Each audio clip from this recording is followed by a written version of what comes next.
معزز مہمان ہمیں جوائن کر چکے ہیں. ہمارے ساتھ نعت خواں بھائی ہمارے حافظ عمیر حنیف صاحب ہمیں جوائن کر چکے ہیں. ان کو خوش آمدید کہیں گے. حافظ صاحب السلام علیکم. وعلیکم السلام ورحمۃ اللہ. خیریت سے آپ؟ الحمدللہ. چلیں ماشاء اللہ. اور ان کے ساتھ فاضل مدینہ یونیورسٹی ہیں, وہاں پہ پڑھنے اور پڑھانے کی ماشاءاللہ سعادت حاصل رہی ہے. ان کا اپنا ایک مقام ہے. خوابوں کی تعبیر کے حوالے سے مستند نام اور ایسا نام کہ جو تعبیر بتاتے ہیں, ایسی تعبیر شاید ہی کوئی بتاتا ہوگا. اور روضہ رسول, ریاض الجنہ جیسے مقامات پہ خدمات کا شرف بھی ان کو حاصل ہے. ماشاءاللہ ہمارے ساتھ موجود ہے فضیلت الشیخ محمد ہاشم یزمانی صاحب. ان کو بھی خوش آمدید کہیں گے. سر السلام علیکم. وعلیکم السلام ورحمۃ اللہ. خیریت سے ہیں سر؟ لے جی, آج کی کتاب بھی آپ کو بتا دیتے ہیں. یہ ہے جی آج کی کتاب رحمت عالم. آج کی کتاب یہ دیکھیے جی, عظیم سیرت نگار سید سلمان ندوی رحمہ اللہ علیہ کی سیرت طیبہ پر تعلیمی اسلوب میں ایک مختصر اور جامع دستاویز ہے. اس میں رسول کریم صلی اللہ علیہ وآلہ وسلم کی مبارک زندگی, اخلاق کریمانہ, دعوت و تربیت اور انسانیت کے لیے آپ صلی اللہ علیہ وآلہ وسلم کی رحمت کو نہایت سادہ, مؤثر اور دل نشین انداز میں پیش کیا گیا ہے. سیرت نبوی صلی اللہ علیہ وآلہ وسلم کے بنیادی پہلوؤں سے مختصر مگر جامع واقفیت کے لیے کتاب ایک قیمتی اور مفید کاوش ہے. اگر یہ کتاب آپ حاصل کرنا چاہتے ہیں, دارالسلام کے تمام شو رومز پہ مل جائے گی, یا darussalam.pk پہ جائیے, آرڈر پلیس کیجئے, انشاءاللہ کتاب آپ کو ڈیلیور ہو جائے گی. آج کی کتاب رحمت عالم صلی اللہ علیہ وآلہ وسلم. اس کو ہم یہاں پہ لگا دیتے ہیں جی آج کی کتاب کو, اور اس کو ڈسپلے کرنے کے بعد آج کے ٹاپک کو ڈسکس کرنے سے پہلے چند ایک کمنٹس ہیں وہ شامل کریں گے. اور کمنٹس میں میں کمنٹ شامل نہیں کر سکوں گا, لیکن نام شامل کر دیتے ہیں, بیکاز ایک لمبی کیو ہے اور یہ پھر ایک ذمہ داری بن جاتی ہے. خوابوں کا سیگمنٹ یزمانی صاحب ہمارے ساتھ ہیں, وہ ہم نے اس ٹاپک کو ڈسکس کرنے کے بعد اس کا بھی آغاز کرنا ہے. ماجد ساجد ہیں, محمد ثاقب ہیں, سمی عرفان ہیں, ابرار احمد ہیں, پنڈت یونیفارم ہیں, محمد موسیٰ ہیں, عریفت شیخ ہیں, دین اسلام ایک آئی ڈی ہیں, محمد ثاقب ہیں, عریفت شیخ ہیں, میرا بھٹی ہیں, اور مریم طاہر ہیں. ریپیٹڈ پھر آ رہے ہیں جی, پھر چودھری انس جٹ ہیں, محسن ظہیر ہیں, محمد ثاقب ہیں, سفیان سوگان, اور اس کے بعد پھر رپیٹ ہیں حشام یا ہاشم ایسے نام ہے جی, ماوش گل ہیں, اور بلال یاسین ہیں, دین اسلام دین صرف اسلام ایک آئی ڈی ہیں, وقار ہیں جی, اور ملک جمیل ہیں, احمد محمد ہیں, سمیہ رؤوف ہیں, اور اس کے بعد علی جٹ, اور پھر رپیٹ آ رہے ہیں جی. اس کے بعد ارشاد بی بی بھی ہیں, اور مریم مائرہ بھٹی دوبارہ ہیں جی. یہ سب ہمیں السلام علیکم کہہ رہے ہیں جی. وعلیکم السلام. ہم سوال شامل نہیں کر, وعلیکم السلام. ہم کویسچن تو شامل نہیں کر سکیں گے, لیکن اگلا جو سیگمنٹ ہے خوابوں کی تعبیر کے حوالے سے وہ ضرور شامل کریں گے جو ہم سے پاسبل ہو سکا. ابھی ہم اپنے ٹاپک کی جانب بڑھتے ہیں. اچھا سر, ہم جس طرح بات کر رہے ہیں آج کے حوالے سے جو ہمارا موضوع ہے, آؤ مل کر پیغام سیرت کو عام کریں گے, تو اس کو تھوڑا آگے لے کے چلتے ہیں. مدینہ میں مواخات مدینہ نے ایک منتشر معاشرے کو محبت اور اخوت میں بدل دیا, تو ہم اس کی بات کرتے ہیں. تو آج سیرت کا یہ پیغام ہمارے معاشرتی تعلقات کو کیسے بدل سکتا ہے, کیا ہم چینج لا سکتے ہیں پازیٹیو؟ بسم اللہ الرحمن الرحیم.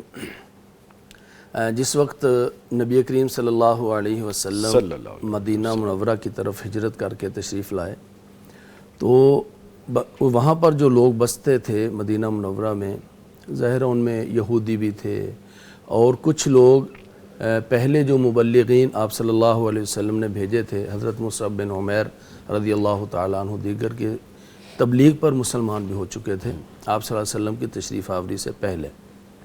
لیکن مجموعی طور پر وہ سوسائٹی, وہ معاشرہ, وہ ایک منتشر معاشرہ تھا. اس کی وجہ یہ ہے کہ ابھی وہاں پر وہ پیغام, وہ دین اس انداز سے نہیں پہنچا تھا جس دین نے سب کو یکجا کرنا تھا, جس نے سب کو متحد کرنا تھا. اور پھر جو مسلمان بھی ہو چکے تھے ان کے بھی ظاہر مزاج ابھی مختلف تھے. ابھی وہ ہستی وہاں نہیں پہنچی تھی جنہوں نے آ کر مسلمانوں کے مزاجوں کو بھی متحد کرنا تھا. ایک ہے اقوام مختلف ہیں جی, ایک ہے مسلمان ہیں, کلمہ تو ایک پڑھتے ہیں لیکن اس کے باوجود ان کے مزاج مختلف ہیں. تو ان کے مزاجوں کا جو اختلاف ہے ان کو اتحاد جس ہستی نے نصیب کرنا تھا وہ ابھی وہاں تشریف نہیں لائے تھے۔ تو جب وہ تشریف لائے نبی کریم صلی اللہ علیہ وسلم اور ابھی مدینہ منورہ میں یعنی وہ داخلہ مکمل بھی نہیں ہوا، تو وہ جو لوگ یوں باہر آ کر دیکھا کرتے تھے، تو ان میں ایک یہودیوں کے عالم بھی تھے عبداللہ بن سلام۔ وہ بھی مسلمان تو نہیں ہوئے، لیکن وہ بھی کہتے تھے یار وہ ہستی کون ہے جس کی آمد کے اتنے چرچے ہیں۔ تو وہ بھی نا مسلمانوں کے ساتھ باہر نکل کے وہ بھی دیکھا کرتے تھے کہ کب وہ قافلہ پہنچے گا۔ تو وہ کہتے ہیں کہ میں بھی نا ایسے درخت پر چڑھ گیا اور میں نے بھی دیکھا کہ وہ کون ہے جو آ رہا ہے جی۔ اور چونکہ تھے تو وہ عالم اپنے تورات کے عالم تھے، یہودیوں کے عالم تھے۔ کہتے جب وہ گرد ایسے قریب آئی تو میں اونچائی پر تھا، تو میری نظر ٹکی، تو جیسے ہی میری نظر آپ صلی اللہ علیہ وسلم کے چہرہ انور پہ پڑی، تو ابھی میں نے کچھ سنا نہیں ہے ان سے، کوئی بات اور گفتگو نہیں ہوئی ہے۔ چہرہ انور رخ زیبا کو دیکھتے ہی میں نے یہ کہہ دیا کہ یہ چہرہ کسی جھوٹے کا نہیں ہے، یہ چہرہ کسی جھوٹے شخص کا ہو ہی نہیں سکتا۔ تو عالم بھی تھے نا اپنی تورات کے، اور پھر معلومات اور وہ نشانیاں بھی پڑھ رکھی تھیں جو کہ آخری نبی کی آنے والی ان کی نشانیاں تھیں۔ تو وہ دیکھتے ہی ان کو وہ پرکھ گئے کہ یہ چہرہ سچے آدمی کا چہرہ ہے، یہ رخ زیبا تھا آپ صلی اللہ علیہ وسلم کا، یہ چہرہ انور ہے۔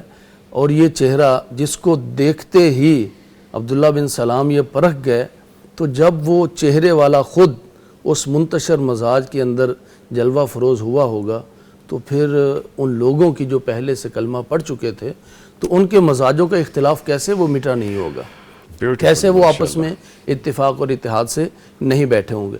اور پھر جو عبداللہ بن سلام ہی رضی اللہ تعالیٰ عنہ اس حدیث کے راوی ہیں کہ آپ صلی اللہ علیہ وسلم نے مدینہ منورہ پہنچ کر جو سب سے پہلا کام بھی کیا اور جو سب سے پہلا ارشاد بھی فرمایا وہ کیا تھا؟ حضرت عبداللہ فرماتے ہیں کہ آپ صلی اللہ علیہ وسلم نے فرمایا یا ایھا الناس افشوا السلام، اے لوگو سلام کو عام کرو، السلام علیکم کو عام کرو، وصلوا الارحام رشتہ داریوں کو جوڑو، واطعموا الطعام اور بھوکوں کو کھانے کھلاؤ۔ اب یہ وہ چیزیں ہیں جو مختلف مزاج والے لوگوں کو بھی متحد کر دیتی ہیں۔ مدینہ منورہ میں پہنچ کے جو پہلا ارشاد حضرت عبداللہ بن سلام ہی کی زبان سے، جو یہودیوں کے عالم تھے پھر مسلمان ہوئے، تو یہ ارشاد جاری فرمایا کہ لوگوں السلام علیکم کا عام کرو۔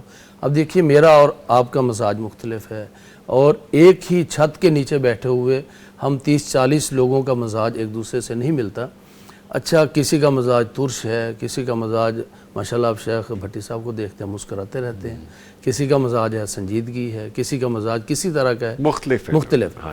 لیکن جب آپ کہیں گے نا السلام علیکم ورحمۃ اللہ وبرکاتہ، یہ سلام وہ سارے مزاجوں کے اختلاف کو مٹا کر آپ کو سلامتی کے لڑی کے اندر پرو دیتا ہے، لے آتا ہے۔ اور پھر جب آپ کسی آدمی کو کھانا کھلائیں گے، وہ بھوکا ہے، اچھا اس کی مزاج کی ترشی جتنی مرضی، وہ اپنا جتنا مرضی اس کا مزاج ترش ہو، لیکن جب آپ کے ذریعے سے چاہے وہ اپنے گھر کے اندر کھاتا پیتا ہی کیوں نہ ہو، لیکن آپ ذرا تھوڑا سا اس کو گفٹ کی صورت میں یا کھانے کی صورت میں جب آپ اس کو پیش کریں گے تو اس کے مزاج کا اختلاف مٹ جائے گا، وہ آپ کے قریب ہو جائے گا نا۔ آپ صلی اللہ علیہ وسلم نے یہی فرمایا تہادو تحابو، ایک دوسرے کو کھانے کھلانے کی چیزیں یا ویسے گفٹ کے انداز میں دیتے رہو، تحابو تمہارے دلوں میں ایک دوسرے کے لیے محبت بن جائے گی۔ تو جو منتشر مزاج ہوتے ہیں وہ محبت میں کب بدلتے ہیں؟ جب آپ ان کو کھانے کھلاتے ہیں۔ وصلوا الارحام، رشتہ داریوں کو جوڑو۔ اب رشتہ داریوں میں بھی کسی کا مزاج کسی طرح کا، کسی کا مزاج کسی طرح کا، لیکن مدینہ منورہ میں تشریف لا کے آپ صلی اللہ علیہ وسلم نے یہی ارشاد فرمایا کہ کسی کے مزاج جس طرح کے بھی ہوں، لیکن ہر بندہ اپنے طور پر کوشش کرے کہ میں نے رشتہ داری کو جوڑنا ہے، تو پھر وہ مزاجوں کا انتشار، وہ اختلاف سب ختم ہو کر اتفاق، اتحاد اور محبت کی لڑی میں سب پروئے جا سکتے ہیں۔ تو یوں آپ صلی اللہ علیہ وسلم نے ایک ارشاد کے ذریعے سے، یعنی ابھی وہ مواخات مدینہ، ابھی وہ بھائی چارہ، ابھی وہ کچھ نہیں ہوا، یہ پہلے ارشاد فرما کے، چونکہ آپ کے ارشاد سے ایک ماحول بن جانا تھا اور آپ کے ارشاد سے ایک لوگوں کے دلوں میں وہ ایک مقام بن جانا تھا اس میں. پھر اس کے بعد جب آپ صلی اللہ علیہ وسلم نے مواخات مدینہ کیا تو مواخات مدینہ ابھی تو مہاجرین ابھی آئے ہیں نا, کسی کا کچھ پتہ نہیں ہے کہ یہ پیچھے امیر تھا, غریب تھا, اور کتنے لوگ پتہ نہیں کتنے اموال چھوڑ کے آئے ہوں گے. یہاں بھی جب پاکستان بنا تو کتنے لوگ یہاں پر ہجرت کر کے آئے اور پیچھے پتہ نہیں کتنی جائیدادیں چھوڑ کے آئے. یہ اسی طرح مدینہ منورہ کی ہجرت کے وقت بھی ہوا تھا. لوگوں نے اپنی جائیدادیں چھوڑ دی, لوگوں نے اپنے بچوں کو چھوڑ دیا, اپنی بیویاں ادھر رہی ہیں تو رہنے دی, لیکن اپنے اسلام اور ایمان کو بچا کر وہ مدینہ منورہ حاضر ہو گیا اور تشریف لے آئے. ٹھیک. تو اس طرح سے پھر جب مواخات مدینہ آپ صلی اللہ علیہ وسلم نے کیا نا, پہلے ماحول بنا کر, پھر ایک مہاجر کا ہاتھ ایک انصاری کے ہاتھ میں دے دیا, یہ تمہارا بھائی ہے. پھر انہوں نے بھی ایسا بھائی بنایا کہ اب دیکھیے مدینہ اور مکہ کے مزاج میں آج بھی فرق ہے. آج بھی ایکسپیرینس کیا ہم نے ابھی, یعنی 1 سال پہلے الحمدللہ ہم وہاں پر اکٹھے تھے. تو مکہ اور مدینہ کے لوگوں کا مزاج آج بھی فرق ہے. مدینہ منورہ میں آپ کسی اشارے سے گزر رہے ہوں, سڑک سے گزر رہے ہوں, تو تیز سپیڈ سے آتی ہوئی گاڑی بھی وہ رک جائے گا اور آپ کو کہے گا کہ آپ پہلے گزر جائیں. وہ اتنے نرم دل ہیں, آج بھی نرمی ہے ان کے اندر. اور اسی طرح مکہ والوں کی بھی خیر اور ساری چیزیں آج بھی موجود ہیں, لیکن مزاج فرق ہے. تو جب مدینہ منورہ میں آنے والے مکی کا یا مہاجر کا ہاتھ ایک انصار کے ہاتھ میں اللہ کے رسول صلی اللہ علیہ وسلم نے دیا تو بڑا ہی, اور پھر حضرت عمر رضی اللہ تعالیٰ عنہ نا مدینہ منورہ میں آ کر کچھ حیران بھی ہوئے تھے کہ اللہ کے رسول مکہ میں تو ہمارے مزاج کچھ تھے, یہاں تو لوگ نرم ہی بڑے ہیں, یہاں تو جو ہے نا وہ عورتیں بھی بات کر لیتی ہیں آگے سے, وہاں تو کسی کی ضرورت نہیں ہوتی تھی آگے سے بات کرنے کی. تو یہ مزاجوں کا اختلاف تھا. پھر آپ صلی اللہ علیہ وسلم جب ہاتھ دیا مہاجر کا انصاری کے ہاتھ میں, تو پھر مہاجر کو انصاری نے کہا میرے یہ 2 باغ ہیں, ایک باغ تم رکھ لو, یہ میرا کاروبار ہے, آدھا کاروبار, آدھا آپ لے لو آدھا میں لے لیتا ہوں. میرے 2 گھر ہیں, ایک گھر آپ کا, اور اگر ایک بھی گھر ہے تو اس کو میں درمیان میں تقسیم کر دیتا ہوں, آدھا آپ لے لیں آدھا میں لے لیتا ہوں. ویسے یزمانی صاحب سوری ٹو کٹ یو, کتنا خوبصورت یہ جذبہ ہے نا, کتنی خوبصورت مثال ہے. اگر آج بھی ہم اسی طرح اپنے پہ اپلائی کرنا شروع کر دیں, آپ یقین کیجئے زندگیاں کتنی خوبصورت ہو جائیں اور کتنے مسائل ہی نہ رہیں. بالکل. اور ہمیں تو یہ رہتا ہے آج کل یہ کہ یہ میرا ہو جائے, یہ میں یزمانی صاحب سے لے لوں, یہ چیز میرے پاس آ جائے, یہ بڑے معاملات. تو آپ صلی اللہ علیہ وسلم نے مدینہ منورہ آ کر یہی کام کیا. تو یہی چیز ہے جو آج ہمارے اندر بھی, میں اپنی ضرورت کو تو ضرورت سمجھتا ہوں لیکن دوسرے کی ضرورت کو ضرورت نہیں سمجھتا. اپنے آپ کو میں ضرورت مند کی جگہ پہ رکھ کر دیکھوں کہ اگر کل کلا مجھے ضرورت پڑ جائے تو پھر میرے جذبات کیا ہوں گے, میرے دل میں خواہش کیسی ہوگی کہ لوگ میرے ساتھ آئیں, لوگ میرے ساتھ تعاون کریں, لوگ ہاتھ بڑھائیں, جس طرح انصار نے ہاتھ بڑھایا تھا. پھر انصار نے تو ایسی قربانیوں کی لازوال داستانیں ہیں انصار کی کہ اللہ تعالیٰ جو ہے نا انہوں نے ایک ایسی قوم یا ایسے جان نثار اللہ کے رسول صلی اللہ علیہ وسلم کو دیے کہ انصار ایسے کھڑے ہو گئے, اور آپ صلی اللہ علیہ وسلم نے جب بھی مال مانگا نا تو ایسے قدموں میں ڈھیر کر دیا, اور ایک انصاری مال ڈھیر کر کے کہتا ہے کہ اللہ کے رسول یہ جو آپ کے سامنے رکھ دیا ہے یہ ہمیں زیادہ عزیز ہے, جو بچ گیا وہ تو ہم نے کھانا ہے, لیکن جو آپ نے ایکسیپٹ کر لیا, آپ نے قبول کر لیا ہے تو یہ اللہ تعالیٰ کے ہاں پہنچ چکا ہے اور یہ ہمیں سب سے زیادہ عزیز ہے. آج بھی اگر ہم کسی ضرورت مند کو مال دیں, ان کی مدد کریں اور یہ سمجھیں کہ یہ تو اللہ کے ہاں پہنچ چکا ہے اور وہی مال ہمیں زیادہ عزیز ہو, تو آج معاشرے کے اندر جو طبقاتی فرق ہے اور اس طبقاتی تقسیم کی وجہ سے, اور یہ تفاوت ہے مال کا, اللہ نے کسی کو غریب رکھا ہے, کسی کو امیر رکھا ہے. مہاجرین بھی جب آئے تھے خالی ہاتھ ہی آئے تھے نا, لیکن وہاں پر امیروں نے غریبوں کو سینے سے لگایا تھا, دھتکارا نہیں تھا, سینے سے لگایا تھا. آج بھی ہم اگر غریبوں کو سینے سے لگا لیں, ان کی ضروریات کا خیال کریں, جس طرح مواخات مدینہ کے موقع پر انصار نے کیا تھا, اور انصار نے کیسا کیا تھا, خود میاں بیوی بھوکے ہیں, کھانا پک رہا ہے, کیا مثال ہے, خود بھوکے ہیں, لیکن کیا ہے, وہ ایک مہمان جو اللہ کے رسول صلی اللہ علیہ وسلم کا مہمان ہے, ان کو کھانا کھلانے کے لیے خود بھوکے رہ کر اور بیوی سے کہا کہ تم کھانا لے آنا, اور جب کھانا کھانے لگیں تو چراغ کو گل کر دینا، چراغ کو بجھا دینا، اور خود میزبان مہمان کے ساتھ بیٹھ گئے کھانے کے دسترخوان پہ، اور جب چراغ گل ہو گیا تو پھر آواز نکالتے رہے جیسے مہمان کو پتہ چلے کہ میں بھی ساتھ کھانا کھا رہا ہوں، لیکن وہ خالی آوازیں تھیں، وہ خالی منہ ہلا رہے تھے، مہمان کو نہیں پتہ چلنے دیا، بچے بلک بلک کر سو گئے، بیوی خالی پیٹ رہی، خود خالی پیٹ رہے، اور جب فجر کی نماز پڑھنے کے لیے آئے تو اللہ کے رسول صلی اللہ علیہ وسلم نے فرمایا کہ تو نے رات کیا کیا کیا کیا اللہ کیا کیا تو نے؟ اللہ کے رسول کوئی غلطی ہو گئی؟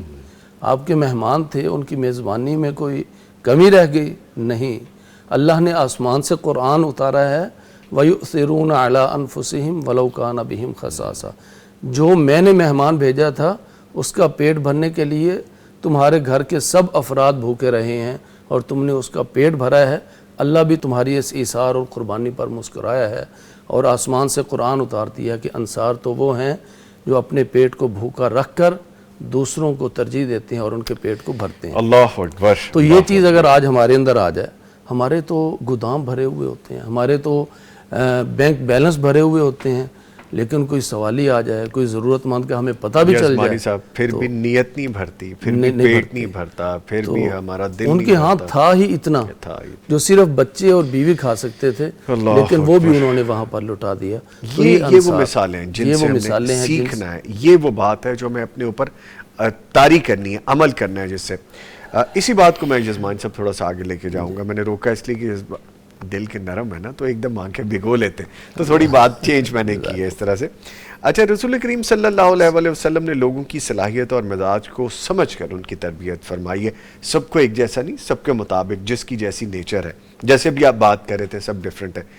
آج ہم سیرت کا پیغام مختلف طبقات اور نئی نسل تک مؤثر انداز میں کیسے پیش کر سکتے ہیں کہ ان کو رہنمائی مل جائے، یہ بھی بڑی خوبصورت انسپریشن ہے ہماری ینگسٹرز کے لیے، ہماری نسل نو کے لیے، ایون کہ ہمارے ہم اسروں کے لیے، کہ ہم دین کے کام میں، دعوت کے کام میں، خیر کے کام میں، پیغام ٹی وی جو ہمارا نیٹ ورک ہے جو دعوت دین کا کام کر رہا ہے، دنیا کے کونے کونے تک پہنچانے کی ہم کوشش کر رہے ہیں، اللہ تعالیٰ قبول کرنے والے ہیں، اس میں شامل ہو سکتے ہیں۔ یہ بھی ایک تربیت کا حصہ ہے۔ نبی کریم صلی اللہ علیہ وسلم نے جب مختلف لوگوں کو دعوت دین کے لیے بھیجا، حضرت عبداللہ بن مسعود رضی اللہ تعالیٰ عنہ یہ غریب اور کمزور صحابہ میں سے تھے، اور حضرت معاذ بن جبل بھی تھے، حضرت مصعب بن عمیر رضی اللہ تعالیٰ عنہ یہ ان صحابہ میں سے ہیں جو اسلام لانے سے پہلے بہت مالدار تھے، جس رستے سے گزرتے تھے اس قدر وہاں سے خوشبو مہکتی تھی، پتہ چلتا تھا یہاں سے کوئی جوان گزرا ہے، اور وہ جوان مصعب بن عمیر رضی اللہ تعالیٰ عنہ۔ لیکن جب مسلمان ہوئے سب کچھ چھن گیا، لیکن مزاج کے اندر وہ امیری، وہ ایک خوشحالی، اور جس مزاج میں وہ پلے ہیں وہ سب کچھ موجود تھا۔ تو اللہ کے رسول نے معاذ بن جبل کو بھی بھیجا، حضرت مصعب بن عمیر کو بھی بھیجا، حضرت عبداللہ بن مسعود کو بھی بھیجا۔ کیوں کہ ایک امیر گھرانے سے تعلق رکھتا ہے اور مزاج میں ہی خوشحالی اور مزاج کے اندر یہ ساری چیز موجود ہے، اور ایک غریب ہے، تو آگے سننے والوں میں کوئی امیر بھی ہوگا، کوئی غریب بھی ہوگا، غریب والوں کے مزاج کو یہ سمجھیں گے، امیروں کے مزاج کو یہ سمجھیں گے، اور وہ پھر اللہ تعالیٰ نے ان کے ذریعے سے اللہ کے رسول صلی اللہ علیہ وسلم کے پہنچنے سے پہلے ہی ایسا میدان ہموار کر دیا تھا۔ تو یہ پیغام ٹی وی کی آپ نے بات کی ہے، تو پیغام ٹی وی یہی کر رہا ہے۔ اب دیکھیے، ہر بندے کا مزاج مختلف ہے، ہر بندے کا موسم مختلف ہے، اور یہ تو اللہ تعالیٰ نے پیغام ٹی وی کے ذریعے سے اتنی آسانی کر دی ہے کہ مسجد کے اندر کوئی بندہ جمعہ پڑھنے کے لیے بسا اوقات آتے ہیں نا، تو مزاج نہیں ملتا خطیب صاحب سے، تو وہ آدھا گھنٹہ 20 منٹ گھنٹہ بڑا اپنے آپ کو تنگ کر کے بیٹھتے ہیں، لیکن وہاں پر مجبوری بھی ہے بیٹھنا۔ لیکن یہاں پیغام ٹی وی کے سامنے اگر آپ بیٹھے ہوئے ہیں، نہ یہ فاصلے رکاوٹ ہیں، نہ یہ مزاج رکاوٹ ہیں، اور نہ ہی یہ دوریاں رکاوٹ ہیں، تو آپ یہاں پر ٹیون کریں، آپ کو جو پسند ہے آپ وہاں پر بیٹھے ہیں، اور پسند کیوں نہیں آئے گا؟ یہاں سے صرف اللہ کی بات چلتی ہے اور نبی کریم صلی اللہ علیہ وسلم کی بات چلتی ہے۔ تو اتنے فاصلوں پہ بیٹھے ہوئے اور مختلف مزاج کے، مختلف طبقات کے لوگ، اور یہ آج کل تو اتنا آسان ہے، امیر بھی غریب بھی ہر بندے کی الحمدللہ پہنچ میں ہے۔ یعنی انٹرنیٹ کے ذریعے سے آپ سنیں, جی ٹی وی کے ایکسیس ذریعے ہے, سے سنیں, تو ایکسیس ہے. تو یہ پیغام ٹی وی الحمدللہ فاصلوں کو سمیٹ رہا ہے.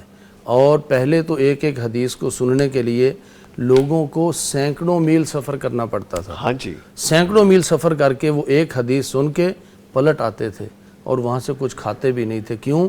میں نے جس مقصد کے لیے سفر کیا ہے وہ پورا ہو گیا.